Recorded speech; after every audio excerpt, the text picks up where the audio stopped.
Quando o pastor viu minhas irmãs sentadas no banco lá para tocar violão, ele falou: "O que vocês estão fazendo aqui?"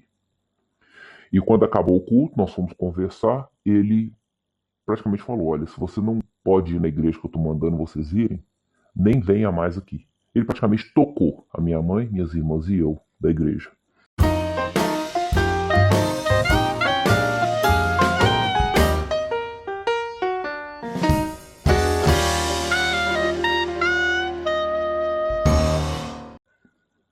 Irmão Solon, irmã Roseli, a todos que estão ouvindo esse testemunho, a paz de Cristo a todos.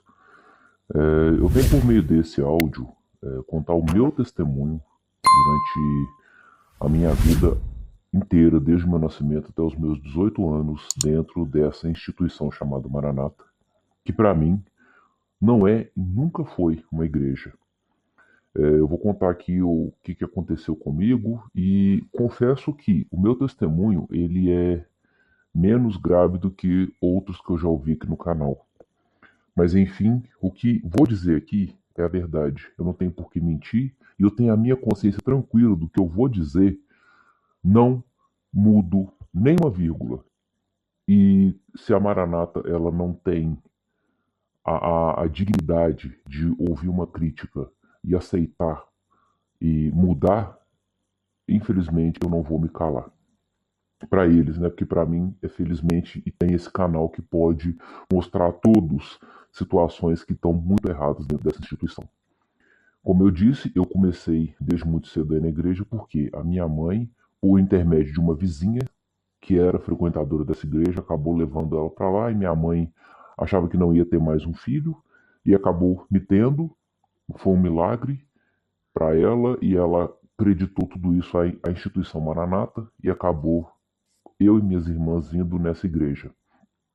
Só que o problema de quem vai na Maranata e absorve tudo aquilo lá com muita vontade é o fato de a igreja manipular a cabeça da pessoa, fazer-lhe uma verdadeira lavagem cerebral. Minha mãe já tinha os problemas dela em casa. Na igreja ela assumiu um véu de santidade, só que em casa ela não colocava em prática nada do que ela mostrava na igreja. E o pior é que, assim, devido ao que passava na igreja, ela sempre queria que eu e minhas irmãs fôssemos os exemplos de filhos que a Maranata quer que os filhos de todo mundo sejam. Em contrapartida, você pode ver filhos de pastores que são, assim, meninos incorrigíveis, mas eles deixavam porque é filho do pastor, deixa o filho do pastor fazer o que ele quiser, porque o filho do pastor é o filho do pastor.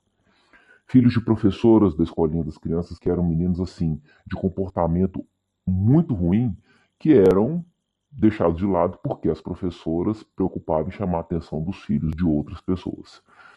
E eram pessoas assim que tratavam com beliscão, com empurrão, com arranco, quase com tapa. Elas agrediam as crianças. Eu já fui alvo de agressões. Eram pouquíssimas as professoras que realmente tinham postura para lidar com criança, tinham a didática necessária para lidar com criança. Eram pessoas que eu não sei por que estavam naquela função. E a minha mãe, ela sempre gostou dessa igreja, ela sempre se vitimizava e era uma pessoa que assim, era tratada como um capacho da igreja. E por que disso? Eles valorizavam mais quando a pessoa tinha um lar completo na igreja. O que é um lar completo? É quando se tem todo mundo, pai, mãe, os filhos, e isso não acontecia lá na minha família. Ela sempre tentou colocar o meu pai para ser um membro da igreja, mas meu pai visitava muito pouco, até porque o exemplo que ele tinha em casa realmente não era um exemplo a ser seguido de cristão. Se é que quem vai nessa instituição é cristão. Para mim não é. E uma coisa que eu sempre percebi é que a igreja, ela além de que dava os ensinamentos do jeito que ela achava melhor, ela muitas das vezes impedia as pessoas de viver a vida delas. Certa vez, uma de minhas irmãs, ela começou a namorar um rapaz, e ele chegou a nos convidar para ir conhecer a família dele num lugar do interior, íamos fazer uma viagem, tal coisa que eu com a minha família nunca fiz. Por quê? Tudo é pecado, nada pode, tudo é proibido, tudo não agrada ao Senhor. E fica essa tirania de que não pode ser feito nada fora daquilo que Deus quer, daquilo que está revelado e blá blá blá. A gente acabou não indo porque o Senhor não permitiu, pela bibliomancia que eles pregam. A consulta, a palavra, o Senhor disse que não. E falou que a rodovia estava com muito buraco, que podia bater o carro, sendo que, bom, a gente está no Brasil e pavimentação sempre foi um problema em todo lugar. Acabamos não indo. Eu realmente estava muito esperançoso de ir porque eu nunca tinha feito uma viagem. Mas assim, e acabou que quando foi em 1999, um dos pastores que estava à frente da igreja que nós íamos, ele teve uma atitude que foi bastante duvidosa, porque ele queria obrigar minha mãe e minhas irmãs e eu a ir numa outra igreja, que ficava de difícil acesso para a gente. Mas ainda assim, a gente começou a ir lá e isso estava cada vez mais difícil. E nesse mesmo período, eu queria, mesmo não gostando de ir na igreja, mas eu achava que aquilo era a coisa certa a se fazer, eu queria fazer o jejum de meia-noite às 9, que era feito sempre de sábado para domingo, de meia-noite às 9 da manhã. Cheguei a consultar, pela bibliomancia deles, o Senhor permitiu e eu comecei a fazer. Eu era criança, em 99 eu tinha entre 9 e 10 anos. Eu fui, comecei a fazer, só que assim, é muito difícil você acordar morrendo de sede, ter que caminhar 40 minutos, porque a gente ia a pé e a igreja ficava 2 bairros de distância, chegar na igreja morrendo de sede, ter que assistir o culto, aquele culto que era realmente maçante, chato, longo, porque é de 8 da manhã até as 9, ter que ir embora com sede, com fome, para chegar em casa por volta das 10 e poder tomar o café da manhã. Porque não podia, minha mãe sempre foi uma pessoa muito sovina, não podia levar um dinheiro para a gente tomar um café na rua e ninguém que morava perto nos convidava para isso. Até porque não tinha obrigação de fazer isso, né? Aconteceu que chegava dias que eu escondido, eu ia na pia do banheiro da igreja e bebia água, porque eu não estava aguentando de sede. Isso quando acontecia de que eu estava morrendo de calor e minha mãe me mantinha agasalhado contra a minha vontade, porque se eu adoecesse ia ser ruim que eu não ia poder ir na igreja. Foram raras as vezes que eu pude não ir, porque realmente acordar cedo no domingo e ir numa igreja, num culto longo, cansativo, que não acrescenta em nada, é sempre as mesmas pregações, é algo muito chato. E nessa mesma época, quando a gente teve que ir nessa outra igreja que era um difícil acesso, teve um dia que nós fomos na mesma Maranata, que era Maranata, era num outro bairro, a gente foi nessa que a gente tinha costume de ir. Quando o pastor viu minhas irmãs sentadas no banco lá para tocar violão, ele falou: "O que vocês estão fazendo aqui?" E quando acabou o culto, nós fomos conversar, ele praticamente falou: "Olha, se você não pode ir na igreja que eu estou mandando vocês irem, nem venha mais aqui." Ele praticamente tocou a minha mãe, minhas irmãs e eu da igreja. Nós paramos de ir até que um belo dia minha mãe, como não estava indo mais na Maranata, o que foi muito bom, eu estava gostando muito, a gente começou a frequentar uma igreja presbiteriana que tinha perto da minha casa, coisa de 2 quarteirões de distância. Eu só subia a rua e pronto, estava lá. E eu comecei a gostar muito de lá. Por quê? Lá nós éramos bem tratados. Lá não tinha culto todo dia. Lá as pessoas elas eram simpáticas. As pessoas elas tinham um respeito por mim, minha mãe e minhas irmãs. Nós, nós tínhamos funções dentro da igreja. Foi tudo muito bom e eu comecei realmente a gostar. Só que a minha mãe, dentro do fanatismo dela, dentro dos problemas dela, ela falou que não viu Jesus revelado dentro da presbiteriana. Eu acho que assim, ela não é que ela não viu Jesus revelado, ela não viu, seja lá qual foi o espírito de enganação que tem na Maranata, que ela não viu na presbiteriana. Voltamos para Maranata. Isso foi já ainda isso em 99. Eu acabei falando errado. Foi em 98 que aconteceu do pastor não querer a gente lá, em 99 nós voltamos. Eu, por intermédio da minha mãe, porque eu não tinha voz ativa e não tinha como bater de frente com a minha mãe, que ela era muito imponente, muito mandona nas escolhas dela. Posteriormente, ela chegou a dizer que o pastor da presbiteriana dava de cima dela, sendo ele era um homem simpático com todo mundo. E ele nunca teve insinuação nenhuma pra cima da minha mãe. Voltamos pra Maranata em 99, continuou a mesma coisa. Mas eu continuei indo e tudo mais. A gente teve períodos de parar de ir nessa e ir num templo num outro bairro, no passar do tempo. Acabei virando adolescente, frequentando os cultos. E eu lembro uma coisa muito marcante para mim, que foi que durante um dos cultos de adolescentes que tinha no domingo, às 6, pouco antes de ter o culto da. Não, era às 5.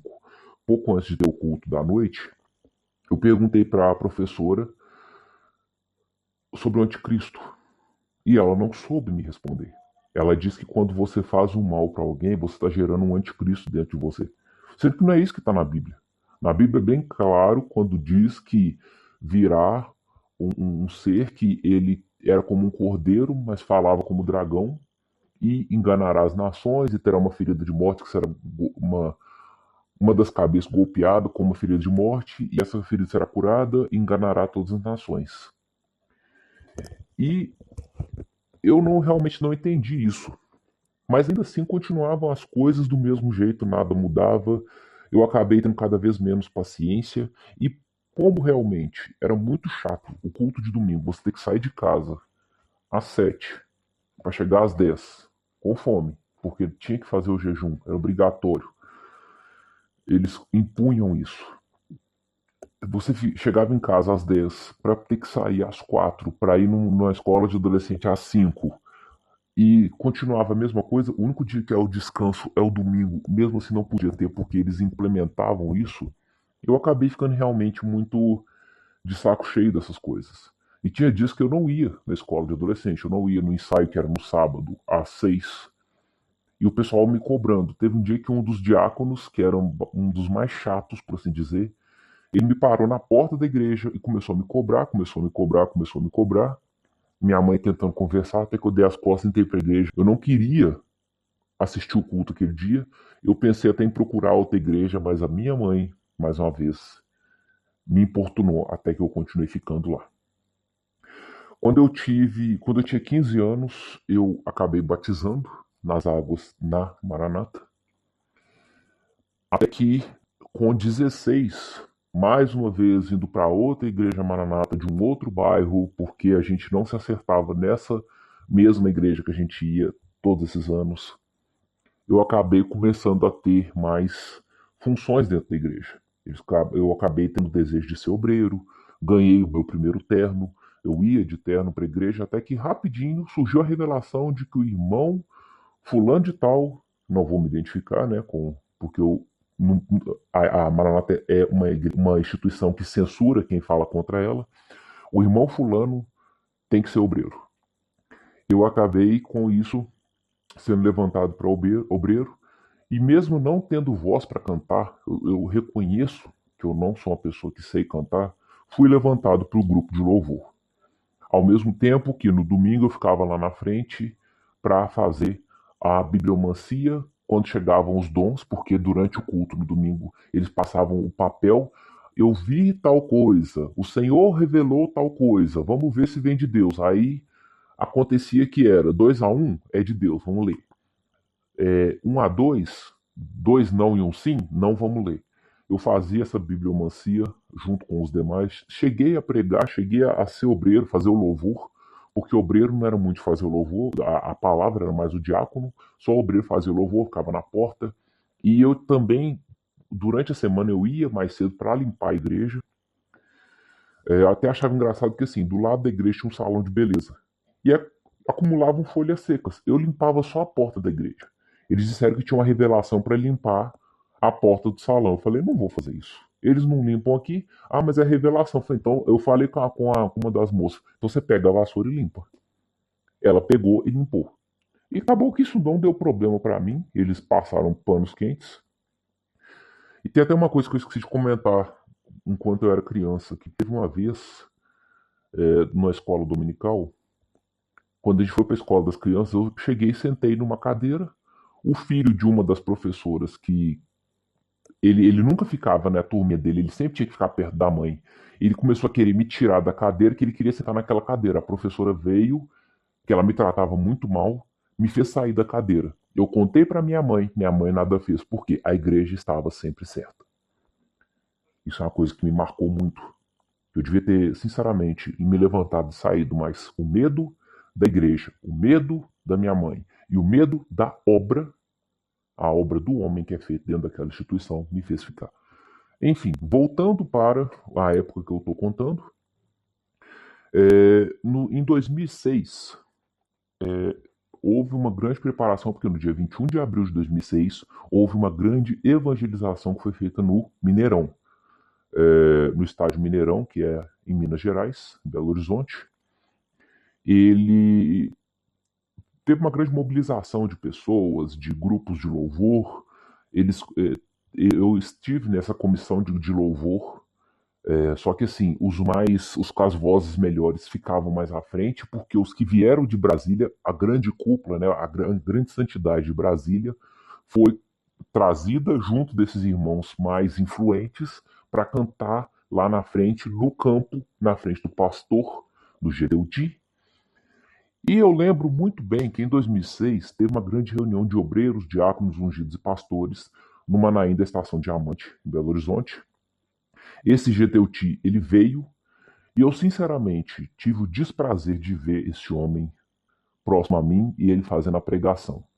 Os pastores ungidos sentavam mais à frente e o resto, né, os obreiros, diáconos, ficavam mais para trás. Eu era um obreiro. E esse Geteuti, ele foi o tempo todo grosseiro, ele xingou o tempo todo. Eu lembro que ele falou muito claramente: tem algum valente aqui? Ninguém é valente aqui nessa reunião. Não tem nenhum valente aqui, não. O mundo tá cheio de valentes. Se você se acha valente, você não tem que estar aqui, você tem que estar no mundo.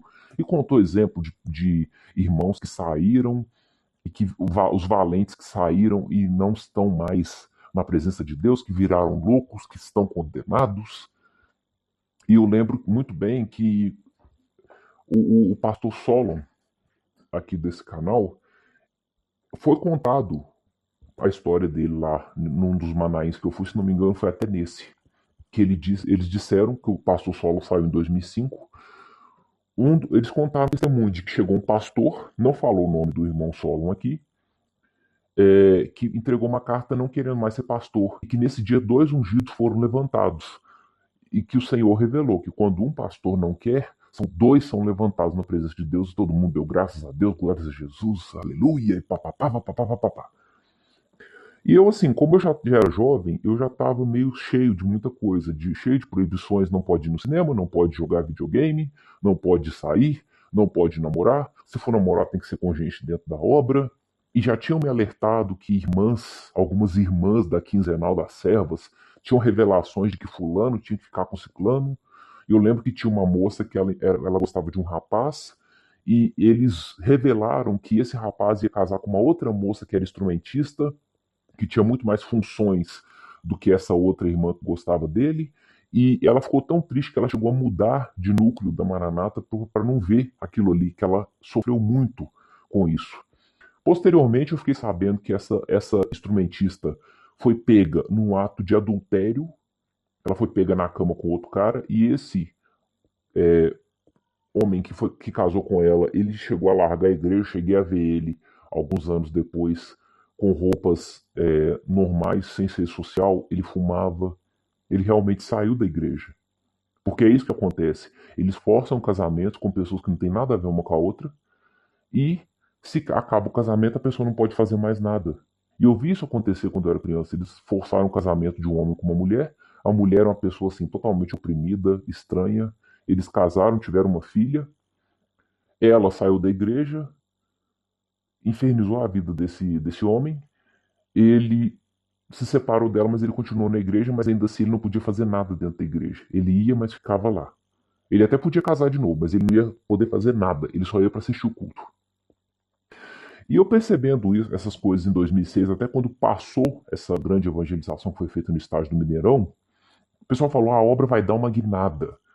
E eu realmente percebi essa guinada, porque as coisas começaram a ficar cada vez piores. Já não era bom e ficou pior. Eles começaram a ter uma forma muito mais incisiva de cobrar, uma forma muito mais incisiva de fazer as coisas. Eu lembro que nessa igreja que eu ia, que era no bairro de classe média, na cidade em que eu moro, tinham duas jovens que eram bem mais velhas que eu. Na época eu tinha uma idade X, eu era menor de idade. Essas duas servas eram 8 anos mais velhas que eu. E elas conversavam com a minha mãe de uma forma que gostavam muito de mim, que eu era uma ótima pessoa, e eu comecei a perceber uma certa movimentação que eu estava achando um pouco estranha. Foi então que eu acabei me mudando, porque minha mãe saiu dessa mesma igreja Maranata, voltou para aquela mesma de tantas decepções e frustrações, e eu já voltei como um obreiro do grupo de louvor, fui apresentado nessa igreja e por aí vai. Só que eu nunca me senti inserido nessa igreja. Já aconteceu vezes do Senhor se manifestar em línguas, e tudo que eu fiz foi repetir o que eu ouvia os outros membros falando. Eu repetia isso e eles estavam ali falando as coisas e não, eu não estava falando em línguas, eu estava imitando o que eles falavam. Era uma coisa meio Odrei Miais e canta lamarrais. Era quase sempre isso. Odrei Miais, Odrei canta lamarrais. Era quase sempre isso. O dom de línguas estranhas. Que eu não duvido que exista, mas ali não tinha. E quando eu falei, eu não falei. Eu estava orando, eu mais um obreiro, um diácono, um ungido, um pastor. Como ninguém falava e eu estava ali junto, eu falei, eu tenho que começar a falar porque eu não vou saber falar o que o Senhor está falando. E aconteceu isso. E foi muito estranho. Ao mesmo tempo em que eu percebi algumas coisas, quando voltei para esse núcleo da Maranata, que não fazia nenhum sentido. Porque tem o dom espiritual de sonho. E eu tive um sonho que foi muito marcante na minha vida, foi que uma pessoa muito próxima da minha família ia morrer e eu via o espírito dela. E isso me deixou muito abalado. Quando eu cheguei e contei para um diácono, mostrei o sonho para ele, você tem que tomar cuidado que isso pode ser coisa da sua cabeça. Ou seja, quando é um sonho genuíno, é coisa da cabeça. Quando é algo fantasioso, vamos ler aqui que o Senhor deu uma revelação que todo mundo recebeu uma rosa, não sei o que, um cristal. E até que chegou um momento que eles pediam dons maduros, porque certos dons ali eram dons que ninguém estava nem aí. O Senhor revelou que estava dando uma grande bênção para todo mundo. Isso para eles já não tinha mais diferença. Eles queriam dons mais reveladores para serem ditos nos cultos.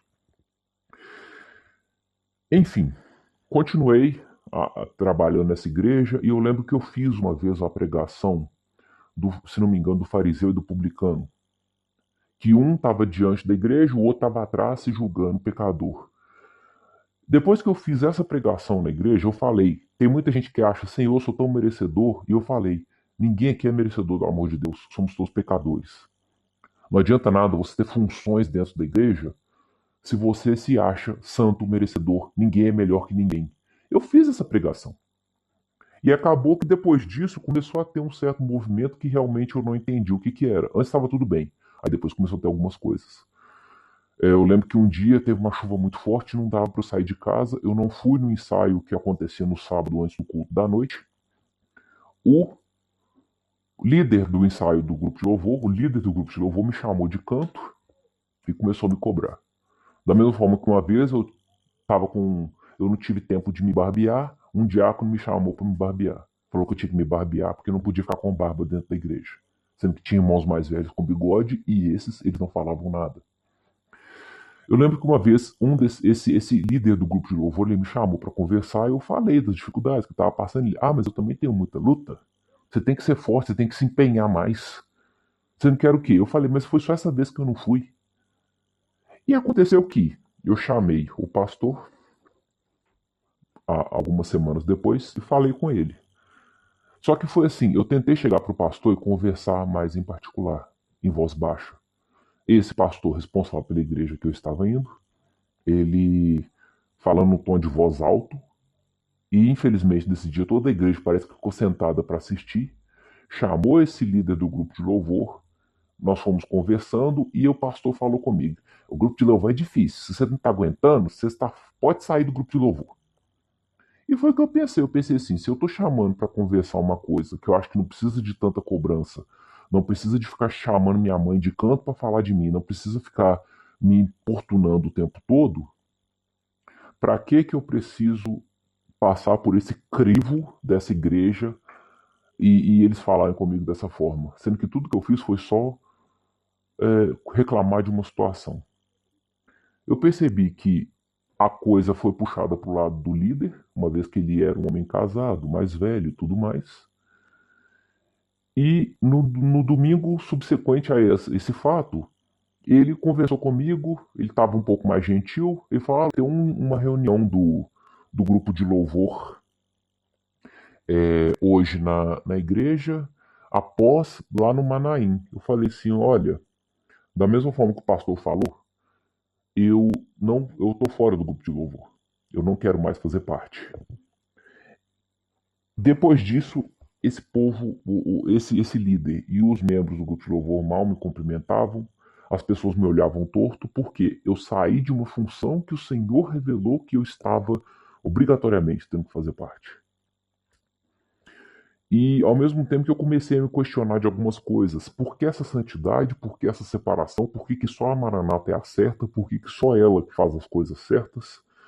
Por que ela não evangeliza em presídios? Por que ela não evangeliza pessoas dependentes químicas? Por que ela não faz boas obras? Cadê a filantropia? Cadê o amor ao próximo que essa instituição diz ter? Porque só vou orar por você. Apesar do amor de Deus ser algo que completa nossas vidas, orar para uma pessoa não enche a barriga dela, não sacia a pessoa. A pessoa não vai se sentir alimentada se ela não tiver com o alimento, com a comida. Porque eles realmente diziam que a gente tinha que se alimentar da palavra de Deus, pura e simplesmente por isso, que a palavra de Deus ela vivifica, porque a letra mata. E eles diziam muito isso, que a letra, a palavra, a Bíblia, sem a obra de Deus revelada, ela mata, que ela é letra. E sempre cobrando o tempo todo essas coisas, o clamor pelo sangue de Jesus e por aí vai. Lembro-me muito bem que em 2007 eu comecei a trabalhar, eu estava já tinha terminado os estudos, eu estava realmente precisando começar a trabalhar. E eu gostei muito. Comecei a trabalhar, não era o emprego dos sonhos, mas era alguma coisa. Eu sempre gostei muito de trabalhar. Só que o horário batia com o horário do culto. Não dava para eu ir. Parece que foi Deus que arranjou isso para que eu não. O Deus verdadeiro, né? O Deus Pai, Deus Filho, Deus Espírito Santo, a Santíssima Trindade, que arrumou para que eu não voltasse mais para aquilo lá. E eu realmente não tinha como ir na igreja durante a semana.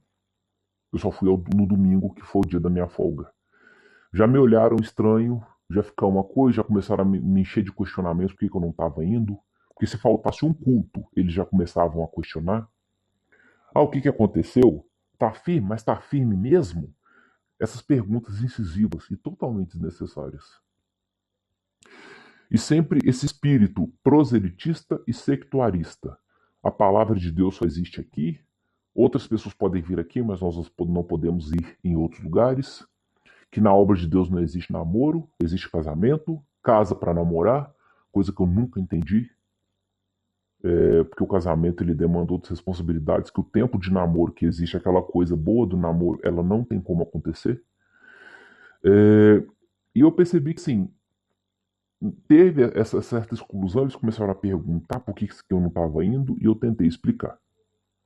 Tanto que em 2006 eu estudava, eu tinha o ensino normal de manhã, e eu fazia um curso técnico no Senai à tarde, e não dava para eu ir à noite na igreja. Começaram a me chegar no canto que eu tinha que ir na igreja, que o pastor fulano trabalhava tantas horas, mas ele estava lá. E eu teve um dia que eu quase saí na mão com um diácono lá, porque ele estava realmente me irritando, eu até levantei o tom de voz. Ele acabou se calando, porque ele era um homem que estava ali sendo incisivo e eu estava realmente irritado. E se eu fosse para cima dele, ele ia sair no prejuízo. Aí eu realmente me enchi. E quando eu fui na igreja depois de estar trabalhando, foi-se um obreiro lá que ele não pertencia àquela igreja, ele foi para visitar e o Senhor revelou que ele ia fazer o louvor e puxavam muito o saco desse obreiro. Foi a última vez que eu fui num culto da Maranata, que eu percebi que estava a mesma coisa, já estava de saco cheio, e aí eu parei de ir. Depois disso eu comecei a frequentar outras igrejas evangélicas que tinha ali um comportamento de pedir dinheiro demais, e eu vi que aquilo ali não era para mim. Eu fiquei muitos anos sem frequentar uma igreja e cheguei até um momento de não crer mais em Deus, na bondade de Deus, por causa do que eu passei na Maranata. Recentemente comecei a frequentar outra denominação cristã, que nela eu precisei me batizar de novo, porque o batismo da Maranata não era válido. Eu concordo plenamente. Porque eu me batizei lá e continuei fazendo tudo que eu fazia fora. Não era de fazer coisas erradas, mas fora da igreja eu não parecia um membro da igreja. Porque eu não tinha vontade, eu nunca gostei daquilo lá.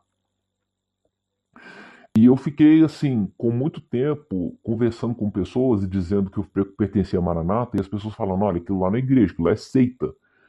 Até que hoje em dia eu acredito nisso. E realmente tudo que é dito nessa igreja é enganação. De eles acharem que eles são os corretos, que só eles vão para o céu. Sendo que eles não fazem nada de bom por ninguém. Eles não têm amor ao próximo. É só vir nesse canal aqui, o Maranata Anátema, ler alguns comentários de pessoas que estão atacando, xingando, os dislikes, as ofensas, e percebe-se que não tem ali os ensinamentos de Jesus. E eu até cheguei a visitar um canal chamado Clica Aqui Não, que tinha ali muitas coisas relacionadas a essa igreja que faziam todo sentido. Que só quem está de fato dentro dessa igreja que entende o quão errado é, ou já passou por ela e percebe que ali tudo o que acontece é com uma base que não está na Bíblia. Que consulta a palavra não existe. E que eles falarem que você não pode fazer nada, que nem escutar uma música gospel pode, porque é o homem show. E o GDUD é o quê? Esses pastores exclusivos que vieram do Espírito Santo são o quê? Se não homem show. Certas pessoas ali que tinham uma posição de destaque, e isso é o quê? Se não ser um homem show. Outras coisas que eu percebo que agora para mim fazem todo sentido e que me incomodam. Por que, que a mulher tem uma posição inferior à do homem? E quantas vezes isso já aconteceu? Certa vez eu precisei acompanhar minha mãe num culto de servas, que era às quartas-feiras, às 3 horas da tarde, numa determinada maranata. Eu simplesmente passei e teve uma mulher lá que ficou indignada com a minha presença lá dentro. Mas, infelizmente, eu tive que estar ali e eu fiquei ali, eu era criança, eu não podia sair dali. De professores que não tinham um mínimo de educação para tratar com jovens e adolescentes e estão ali. Fora a teologia do medo, que eles falam que Jesus está voltando, como é que você está? Ele pode voltar a qualquer momento, você fica realmente neurado. Eu, quando criança, tinha medo de o Jesus voltar e eu ficar para trás.